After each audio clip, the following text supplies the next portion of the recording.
ಜನತೆಯಾದ ನಾವು ಭಾರತವನ್ನು ಸಾರ್ವಭೌಮ ಸಮಾಜವಾದಿ ಧರ್ಮನಿರಪೇಕ್ಷ ಪ್ರಜಾಸತ್ತಾತ್ಮಕ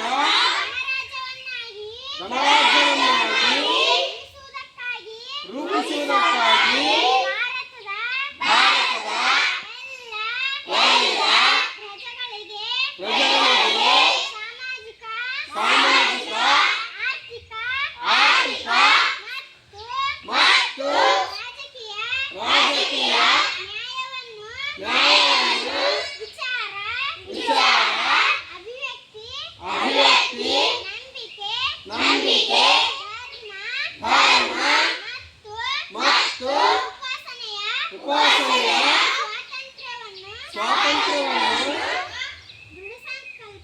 ದೃಢಸಂಕಲ್ಪ ಮಾಡಿ ನಮ್ಮ ಸಂವಿಧಾನ ಸಭೆಯಲ್ಲಿ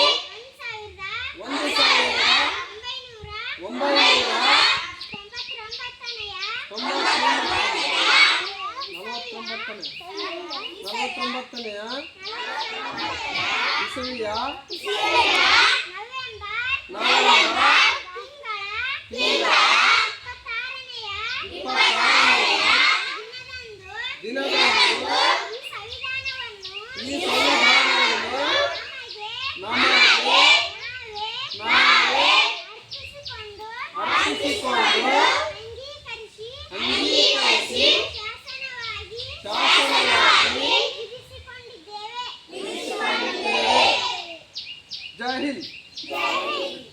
ತಪ್ಪಡು.